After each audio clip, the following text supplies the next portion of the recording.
and he was asked a question about the GOAT conversation and what he thinks the GOAT is, and what he thinks, can you call anybody a GOAT or anything like that. And Michael Jordan has weighed his opinions before, in years when he was still playing, and maybe slightly after, but we haven't heard him talk about that specific issue since, LeBron called himself the GOAT and all that other stuff. We haven't heard Michael Jordan be asked that question. Michael Jordan just went on camera and said something about the GOAT debate that the entire basketball world needed to hear. And the way he said it, calm, measured, respectful, and yet somehow cutting right through the noise, is exactly what makes this moment so important.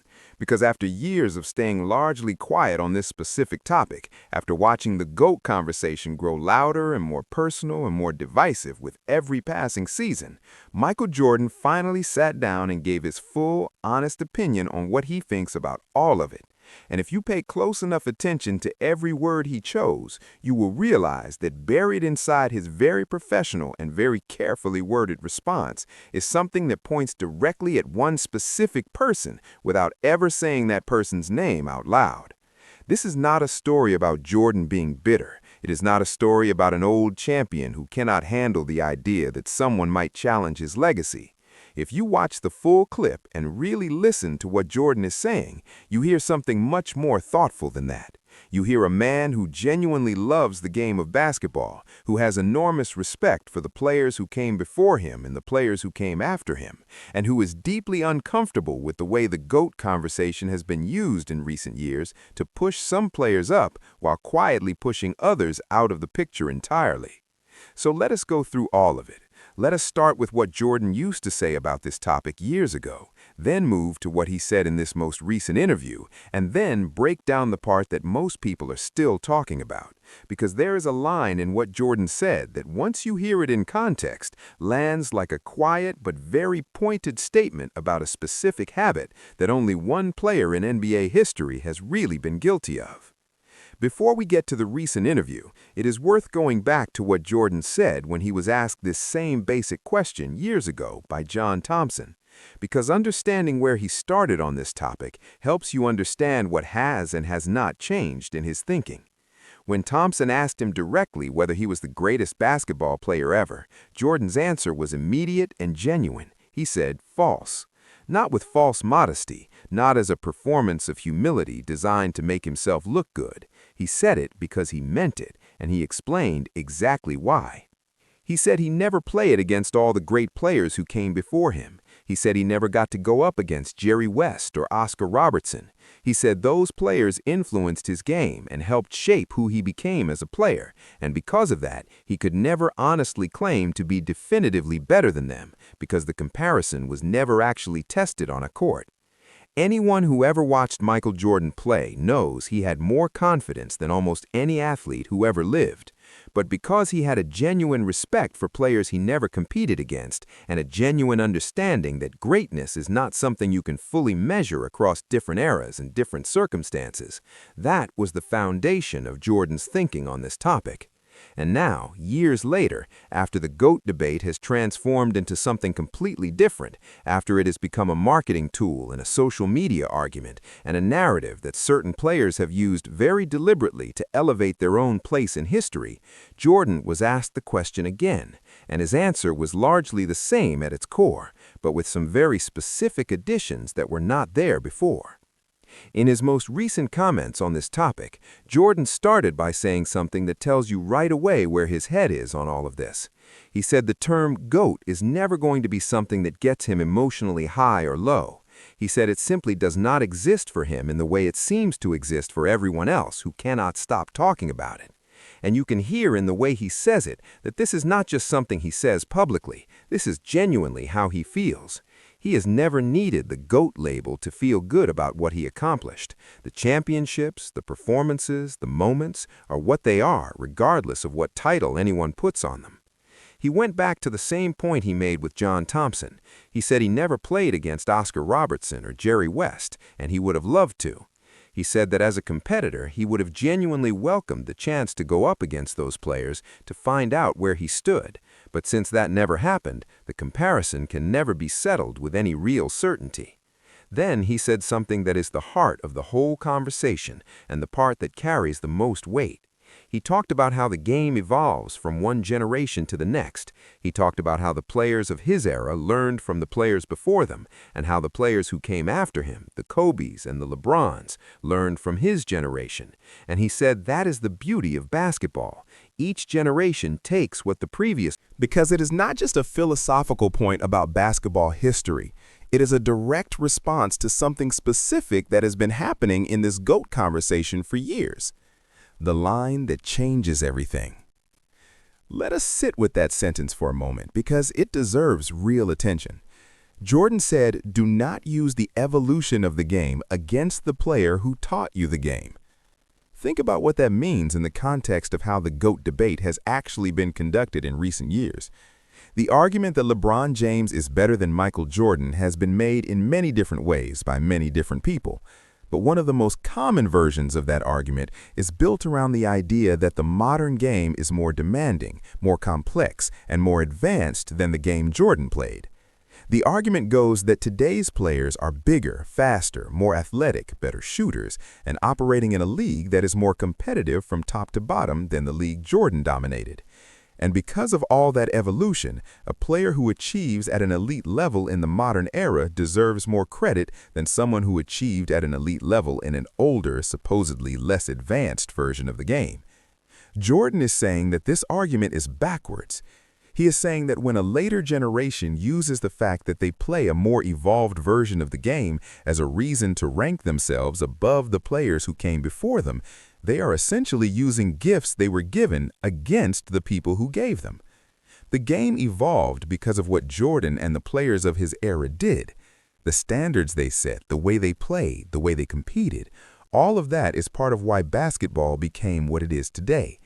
To then turn around and use the evolution they helped create as evidence that they were somehow less great than the people who followed them is a particular kind of disrespect that Jordan clearly finds deeply uncomfortable. And when he says this, he is not just making a general philosophical point. He is responding to a very specific pattern that is played out in public over and over again. Because one player in particular has been very vocal about his own greatness in ways that have often come at the expense of previous generations. And everybody listening to Jordan's interview knows exactly who he is talking about without Jordan ever having to say the name. What Jordan said about respecting previous generations. Jordan went further and made a point about the players who came even before him. He brought up Kareem Abdul-Jabbar, Wilt Chamberlain, and Bill Russell. He pointed out that Bill Russell won 11 championships. 11! And yet, Russell is regularly pushed to the side in the modern GOAT conversation as if his accomplishments happened too long ago to count properly anymore. Jordan said that to him, that is where he gets lost. That is the moment in the conversation where he cannot follow the logic anymore. Because how do you look at a player who won 11 championships and say we are not really going to consider that seriously? How do you look at what Wilt Chamberlain physically did to the game of basketball and treat it as a footnote rather than a foundation? His point is that once you start ranking players across eras and deciding that more recent automatically means better, you are not having a conversation about basketball greatness anymore. You are having a conversation about marketing. You are having a conversation about who is more relevant in today's culture, who has the bigger social media following, whose brand is more valuable right now. And none of those things have anything to do with who was the better basketball player. Jordan said directly that the GOAT debate is an empty comparison. He said we will absolutely never find the true answer to that question. And he is right about that. It is not possible to definitively compare players across different eras with different rules, different competition, different physical demands, and completely different circumstances. Anyone who tells you they have a definitive answer to the GOAT question is telling you something that feels satisfying but is not actually true. But here's the important thing to understand about why Jordan is bothered by this, even though he says he has never given it credence personally. He is bothered by it not because of his own legacy. His legacy is secure, regardless of what anyone says. He is bothered by it because of what it does to the players who are not there to defend themselves anymore. He is bothered by it because of what it does to players from previous generations who gave everything they had to build this sport and who deserve to have their contributions honored rather than The subtle shot that nobody missed. Now, let us talk about the part of Jordan's comments that the basketball world has been discussing ever since the clip went public. Because while everything Jordan said was measured and professional and carefully worded to avoid directly attacking any specific person, there is one clear thread running through his entire response that points in one direction. Jordan talked about how there are players who have animosity toward today's players because of what he called the forgottenness of what their contributions have been to the game. That is a very specific and very real observation. There are players from previous generations who feel genuinely erased by the way the modern GOAT conversation has been conducted. Players who gave their best years to this sport, who competed at an incredibly high level, who helped make the NBA into what it became, and who now watch as the conversation acts like basketball basically started somewhere around 2003. Jordan also said that the GOAT debate and the way it gets used is part of the marketing, part of the hype, part of the effort to elevate one generation above another. And he said that creates animosity. He said he personally has no animosity toward today's players, but that other players do, and that those feelings exist for legitimate reasons. Now think about who has most aggressively driven the narrative of one generation being above another. Think about who has publicly called themselves the greatest on multiple occasions. Think about who has made specific comments comparing current players to legends of the past in ways that were clearly designed to elevate the present at the expense of history. Think about who said that if Giannis played in a previous era, he would score extraordinary numbers that nobody in that era could have stopped, which is a direct suggestion that today's players would have simply overwhelmed the competition of past decades. Jordan never said LeBron's name in this interview, but he did not need to, because the behavior he was describing, the specific pattern of using the GOAT label to elevate one player above history, of calling yourself the greatest repeatedly and publicly, of making comparisons that diminish what previous generations accomplished, only really fits one player in the modern era in any meaningful way. Kobe Bryant never called himself the greatest. Kevin Durant has never made a campaign of positioning himself above Jordan. Steph Curry, for all his extraordinary accomplishments, has never sat down and insisted that the GOAT conversation begins and ends with him. There is really only one prominent voice in modern basketball who has done what Jordan is describing, and everyone listening to that interview understood that without it needing to be stated explicitly. Why Jordan's approach to this says so much about him. One of the most interesting things about this entire interview is not just what Jordan said, but how he said it. Because the way a person handles a question like this, especially when they are the person most directly involved in the answer, tells you a great deal about their character. Jordan could have gone the route that many former players go when this topic comes up. He could have been defensive. He could have listed his championships and his finals MVPs and his scoring titles and used all of that to make the case for himself in a loud and direct way. He could have taken obvious shots at the players who have publicly pushed the idea that someone else belongs above him in the all-time rankings. He chose none of those things. Instead, he started by acknowledging the players who came before him. He gave genuine credit to Oscar Robertson and Jerry West and the generation they represented. He said he loved those players and learned from them and would have been thrilled to compete against them. He spoke about Kareem and Wilt and Bill Russell with obvious admiration and respect. He made it clear that in his view, basketball history is a long, connected story that deserves to be honored as a whole, rather than divided into pieces where one era gets celebrated and everything before it gets politely minimized. That approach is not something you can fake. That is not something a publicist coaches you to do because it plays well in interviews. That level of genuine respect for where the game came from and the people who built it is either part of who you are or it is not. And everything about how Jordan spoke in this interview suggests that it is genuinely part of who he is. He also did something that is increasingly rare in today's sports media landscape. He admitted that the GOAT comparison can never truly be answered.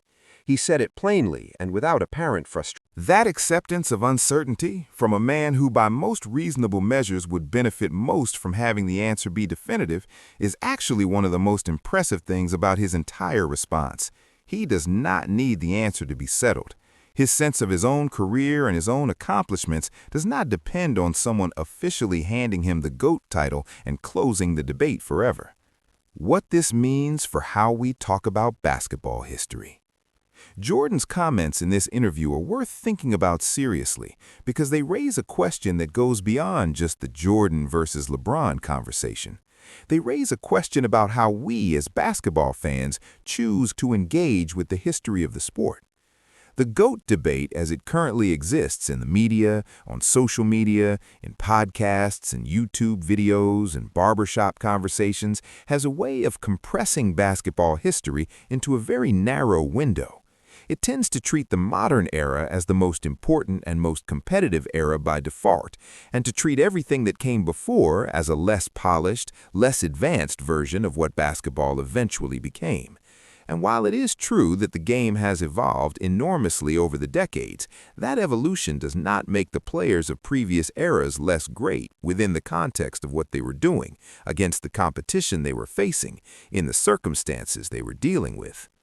Bill Russell played in a league that was actively hostile to black players in ways that the modern NBA cannot imagine. He won 11 championships anyway.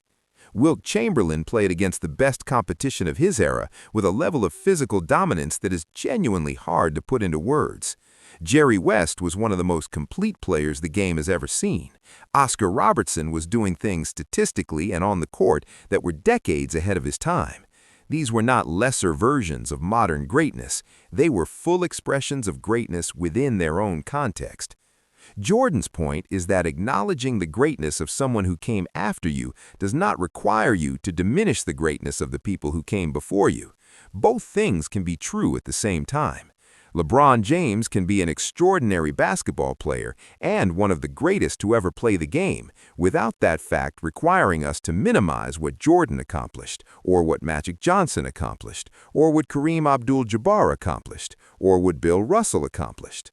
The beauty of the sport that Jordan talked about, the way each generation takes what the previous one gave them and pushes it further, only works if you honor the entire chain, not just the most recent link. Final thoughts. Michael Jordan gave this interview in the most Michael Jordan way possible. He was professional, he was measured, he was generous toward the players who came after him, he was deeply respectful toward the players who came before him, and somewhere in the middle of all of that, he managed to make his real feelings about the GOAT debate absolutely clear without lowering himself to direct personal attacks or public arguments. The takeaway from what he said is not that Jordan is insecure about his place in history. The exact opposite is true. Jordan is so secure in his own legacy that he has never needed the GOAT debate to go his way to feel good about what he accomplished. He does not chase the label. He does not campaign for it. He does not build a media company designed to make sure the narrative stays favorable to him. He just exists with the knowledge of what he did on a basketball court and lets that be enough. What bothers him is not the idea that someone might one day be considered as great as he was, or even greater. What bothers him is the specific behavior of using the GOAT conversation as a tool to erase previous generations rather than honor them. What bothers him is watching players who should be saying thank you to the people who built the foundation they are standing on, instead use that foundation as something to stand on top of and look down from. That is a fair and honest thing to be bothered by, and the way Jordan expressed it, calmly, professionally, and with full respect for everyone involved, is exactly the kind of response that reminds you why people have always talked about him the way they do, not just as a basketball player, but as someone who genuinely understands what the game means and what it deserves from the people lucky enough to have played it at the highest level. So let us hear from you. Do you think Jordan was right about the GOAT conversation creating more problems than it solves? And did you catch